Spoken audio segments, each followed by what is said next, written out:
पन्नगे च सुरेन्द्रे च कौशिके पाद संस्पृशि निर्विशेष मनस्काय श्री वीरस्वामिने नमः।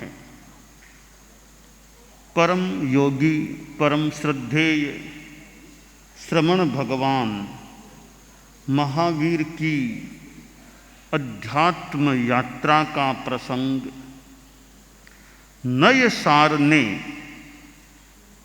संतों को मार्ग बताया। संतों ने नय सार को मानो उपदेश देकर अध्यात्म का धर्म का मार्ग बताया और नय सार ने वंदन किया मुनि जी को। और यह वंदन भी जब भावपूर्ण होता है, हम पचपद 5 पदों की वंदना पंचपद वंदना करते हैं, अरहतों सिद्धों आचार्यों उपाध्यायों साधुओं को उनके कुछ गुणों का स्मरण कर उनको वंदन करते हैं और भावपूर्ण हम करते हैं, अच्छी कर्म निर्जरा हो सकती है। भले परमेष्ठी वंदना है, पंचपद वंदना है, इनमें जो बातें हैं उनको एकदम आत्मसात करके हम प्रणत होते हैं तो इससे एक कर्म निर्जरा का लाभ हमें प्राप्त हो सकता है। और ये पंचपद वंदना फिर अरहत वंदना भावभीनी वंदना, ये जो हमारे यहाँ गीत या गद्य पद्य चलते हैं बड़े ऐसे अच्छे भावपूर्ण प्रतीत हो रहे हैं। अरहत वंदना में भी भावभीनी वंदना भगवान चरणों में, कितने 4 पद्यों में कितनी अध्यात्म की अच्छी बातें भी आ गई हैं, इधर वंदन भी हो गया है। तो नय सार ने संतों को मुनि जी को वंदन किया और संतों से उपदेश मिला था। यह नय सार का ही भव है। प्रभु महावीर की अध्यात्म यात्रा में यह नय सार का भव है। इस भव में प्रभु वीर की आत्मा ने सम्यक्त्व को प्राप्त कर लिया था। वह जीवन वह जन्म धन्य है जिस जन्म में सम्यक्त्व की प्राप्ति हो जाती है। सम्यक्त्व रत्नान्य परम ही रत्नम, सम्यक्त्व रूपी रत्न से बड़ा कोई रत्न नहीं। सम्यक्त्व मित्रान्य परम ही मित्रम, सम्यक्त्व बंधोर्न परो ही बंधु, सम्यक्त्व लाभान्य परो ही लाभ है। सम्यक्त्व से बड़ा रत्न नहीं, सम्यक्त्व से बड़ा कोई मित्र नहीं, सम्यक्त्व से बड़ा कोई बंधु नहीं और सम्यक्त्व से बड़ा कोई लाभ नहीं। सापेक्ष बात भी कुछ हो सकती है कि चारित्र भी तो बड़ा लाभ है, माना चारित्र बड़ा लाभ है, पर चारित्र टिकेगा कहाँ? सम्यक्त्व नहीं है तो चारित्र टिक ही नहीं सकता। मानो कि चारित्र को टिकाने वाला आलंबन देने वाला सम्यक्त्व है, अज्ञान को ज्ञान बनाने वाला सम्यक्त्व है। इस संदर्भ में कहा जा सकता है सम्यक्त्व से बड़ा कोई रत्न नहीं, मित्र नहीं, बंधु नहीं, लाभ नहीं। तो सम्यक्त्व की प्राप्ति हो जाना और सम्यक्त्व की निर्मलता अच्छी रहना, यह खास बात है। ऐसा प्रतीत होता है कि यह आस्था हो तमेव सत्यम निसंकम जम जिनेहिं पवेयम। जो जिनेश्वर भगवानों ने प्रवेदित किया है वही सत्य है या वह सत्य ही है, वह निस्संक है। कि भाई मेरे चिंतन में कहीं त्रुटि हो सकती है, तो जिनेश्वर भगवान ने जो प्रवेदित कर दिया उसमें कोई गलती नहीं, त्रुटि नहीं। तो जिनेश्वर भगवान ने जो प्रवेदित कर दिया है, किया है, वही सत्य है, वह सत्य ही है।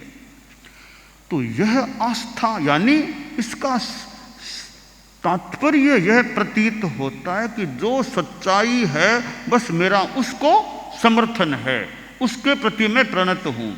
यह भाव जितना पुष्ट होता है तो अनुमानित हो रहा है एक सम्यक्त्व को पुष्टता प्राप्त हो सकती है। दूसरी बात है कसाय मंदता। हमारे चारों कसाय क्रोध, मान, माया, लोभ, ये प्रतनु रहे। इनको प्रतनु करने का, पतला करने का हमारा प्रयास चलता रहे तो कसायों का प्रतनुकरण यह सम्यक्त्व संपोषण का एक उपाय, यह दूसरी बात, दूसरा उपाय है। और तीसरा उपाय है तत्व बोध करें, अनाग्रह भाव से, श्रद्धा भाव से, सम्मान भाव से तत्व ज्ञान, तत्व बोध करने का प्रयास करें और बात को बिना दुराग्रह के पकड़ने का, समझने का प्रयास करें। ये तीन आयाम मुझे सम्यक्त्व संपोषण के हेतु लग रहे हैं कि एक तो सच्चाई के प्रति निष्ठा, तमें उसका आगम का आलंबन सूत्र है, तमेव सत्यम निसंकम जम जिणेहिम पवेयम। वही सत्य है, वह सत्य ही है जो जिनेश्वर भगवानों ने प्रवेदित किया है। यानी जो सच्चाई है उसको मेरा संपूर्णतया सर्वात्मना प्रणत भाव से मेरा समर्थन है, मेरी अनुमोदना है। यह सम्यक्त्व पुष्टि का बड़ा एक साधन है। और कसाय प्रतनुकरण, क्रोध, मान, माया, लोभ, इनको पतला करने की साधना, यह एक सम्यक्त्व के लिए बड़ा सहायक तत्व है। और तीसरी बात तत्व बोध, श्रद्धा भाव, ज्ञान के प्रति सम्मान का भाव, और इधर अनाग्रह भाव, बिना दुराग्रह पूर्ण पूर्वाग्रह के तत्व को समझने का प्रयास, इनसे सम्यक्त्व की संपुष्टि हो सकती है, सम्यक्त्व की प्राप्ति और संपुष्टि हो सकती है। यो सम्यक्त्व के दो प्रकार, निसर्गजम निमित्तजम च।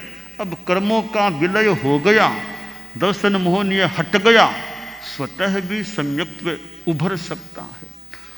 और यह उपदेश आदि निमित्त से भी सम्यक्त्व की प्राप्ति हो सकती है। तहियानम तो भावानम सब भावे उवेशनम भावेणम सद्दहंतस्य सम्मत्तम तम बियाहियम। ये उत्तरध्ययनानि का श्लोक है कि तथ्यों को एकदम भावतः उसी रूप में सद्भाव से उपदिष्ट करना और भाव से श्रद्धा रखना, यह सम्यक्त्व हो जाती। उधर अरहंतो महदेवो जावत जीवं सुसाहुणो गुरुणो जिण पन्नत्तम तत्तम ये सम्मत्तम मये गह्यम। अरहत मेरे देव हैं, शुद्ध साधु मेरे गुरु हैं, जिन प्रज्ञप्त मेरा तत्व है। तो यूं हम सम्यक्त्व को प्राप्त भी रहें, न है जिनको वे प्राप्त कर सके मंगल कामना, और प्राप्त सम्यक्त्व को और ज़्यादा पुष्ट बनाए, क्योंकि सम्यक्त्व का भी प्रोमोशन हो सकता है। जैसे आप लोग गृहस्थ हैं, नौकरी में पहले शुरू में पगार थोड़ी मिलती, धीरे धीरे आगे आगे पगार बढ़ती गई बढ़ती गई बढ़ती गई। इसी प्रकार सम्यक्त्व मान लो शुरू में तो इतना मजबूत नहीं था, बाद में धीरे धीरे साधना बढ़ी, सम्यक्त्व बहुत पुष्ट हो गया। और सायोप सम्यक सम्यक्त्व कभी सायिक सम्यक्त्व बन जाए, फिर तो कहना ही क्या, फिर तो पराकाष्ठा है, सम्यक्त्व की पराकाष्ठा है, सायिक सम्यक्त्व प्राप्त हो जाए।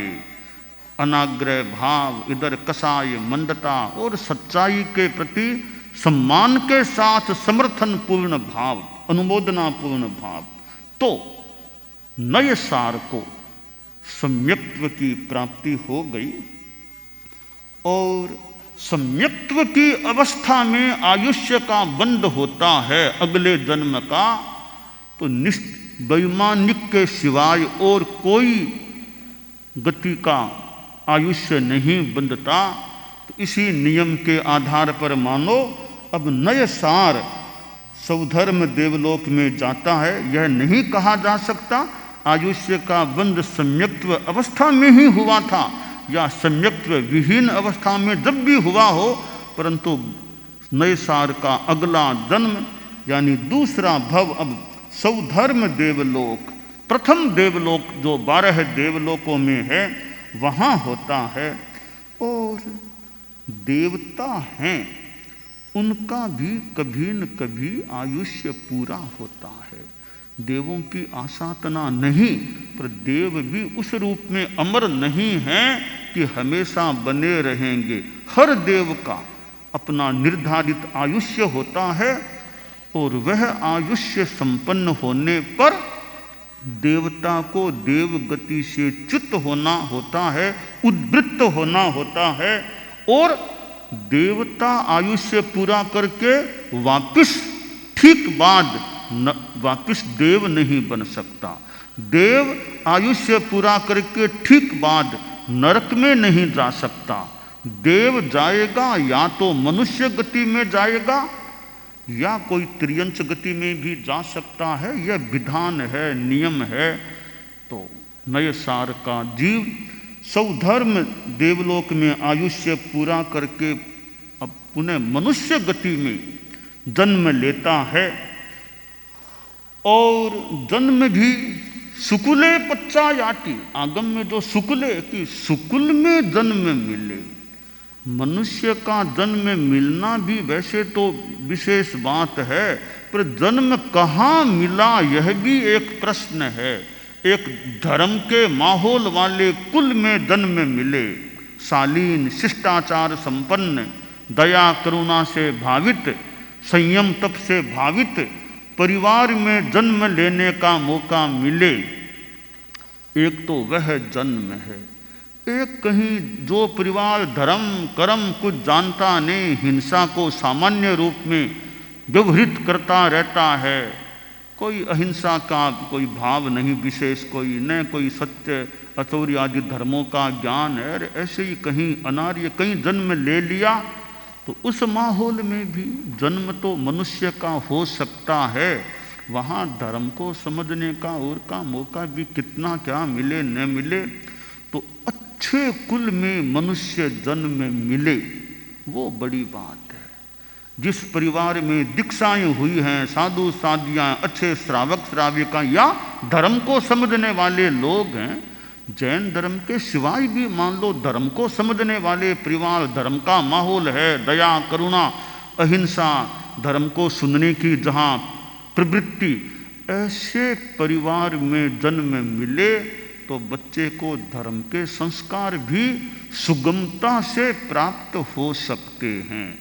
तो नए सार को अब इस तीसरे भव में मनुष्य जन्म मिला।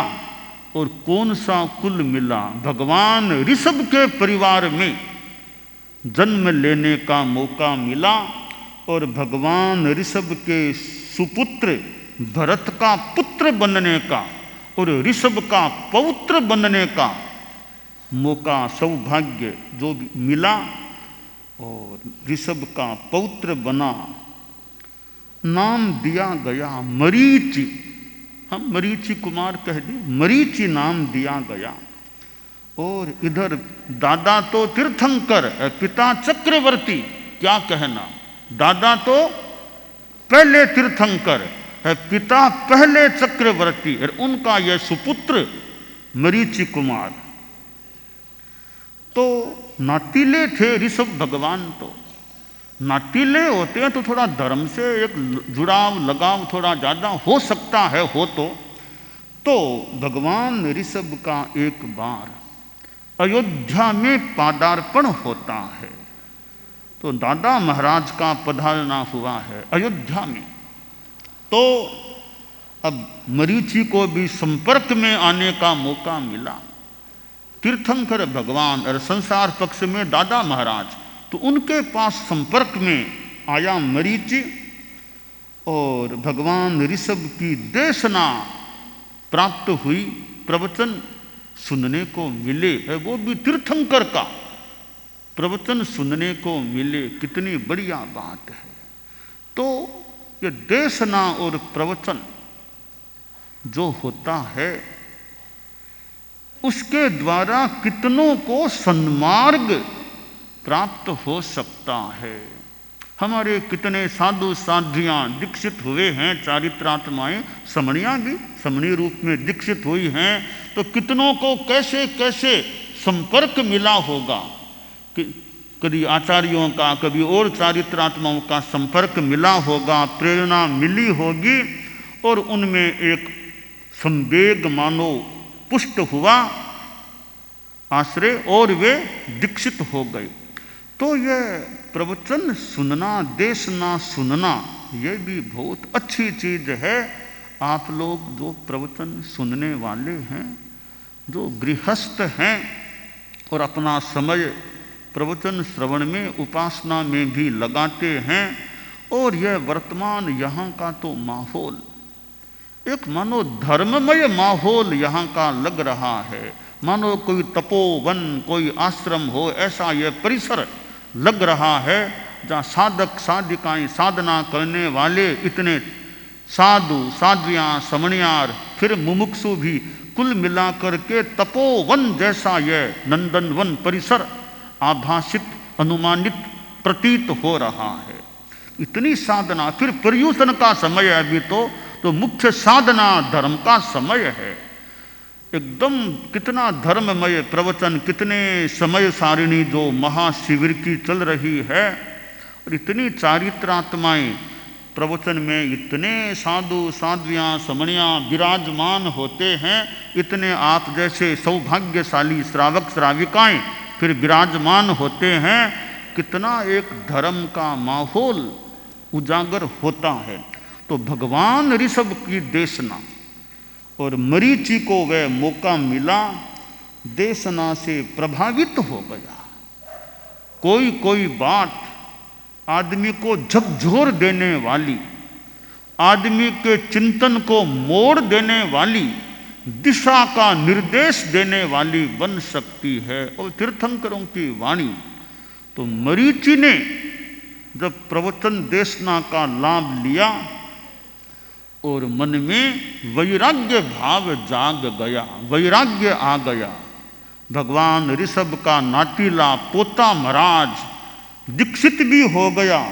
पोता महाराज, पोता था, पोता महाराज बन गया, पोता साधु बन गया।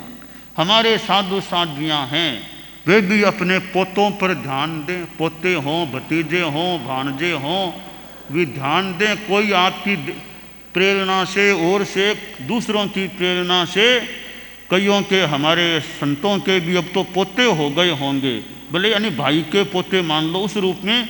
संसार पक्ष में कईयों के पोते, कई संसार पक्ष में नाना बन गए होंगे, कईयों के भतीजे होंगे, भाणजे होंगे, जो भी छोटे भाई जो भी हो सकते हैं। इधर साधियों समणियों के भी कोई भतीजे भाणजे, कई पोते दोहिते कई हो सकते हैं, वे आते भी होंगे कई, तो आते हैं, उन्हें मौके मौके पर तत्वबोध की बात बताएं, अगर धर्म की विशेष प्रेरणा दें, तो कई वैराग्यवान भी बन जाएं तो बन जाएं। क्योंकि एक ही परिवार से अनेक बहनें हमारे धर्म संघ में दीक्षित, एक परिवार से अनेक भाई हमारे धर्म संघ में दीक्षित हैं, दो ही भाई दोनों के दोनों दीक्षित हैं, ऐसे भी प्रसंग हैं हमारे धर्म संघ में।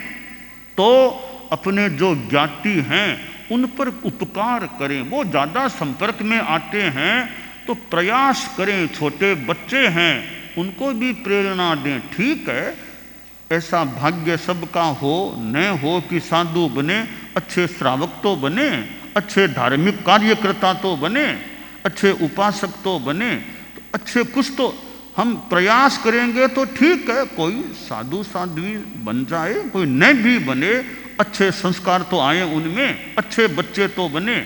तो प्रयास जितना मौका लगे तो प्रयास होना चाहिए कि मेरे संसार पक्षीय परिवार के लोग इतने मेरे पास यदा कदा आते भी हैं, तो मैं उनकी आत्मा का भी उद्धार हो, उनका भी कल्याण हो, ऐसा मैं प्रयास तो करूं।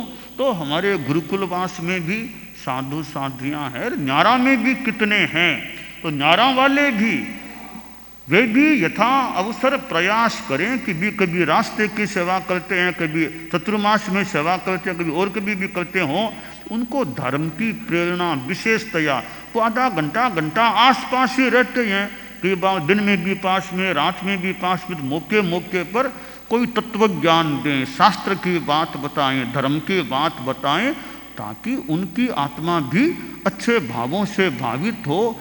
और नातीले तो हैं, बिना नातीले भी, नातीले तो खैर एक निकट नातीले, बाकी सभी जो भी श्रावक श्राविकाएं जो भी हैं, मौके मौके पर धर्म की प्रेरणा मिले।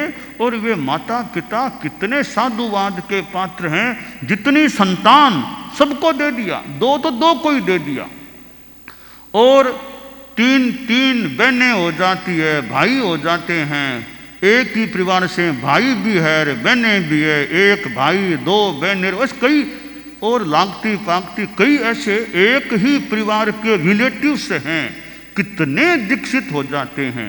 गुरुदेव तुलसी थे, उनके भाई चंपालाल जी स्वामी, भाई जी महाराज, एक परिवार से दो सगे भाई यूं आ गए। ऐसे अनेक उदाहरण हैं, तीन तीन भाई एक परिवार से आ गए हैं। तो भगवान ऋषभ के संसार पक्षीय पौत्र सुपौत्र मरीचि कुमार को भी वैराग्य भाव आ गया और वह दीक्षित भी हो गया। अब कैसे मरीचि का आगे का क्रम बनता है, आगे की बात यथासंभवतया आगे आ सके।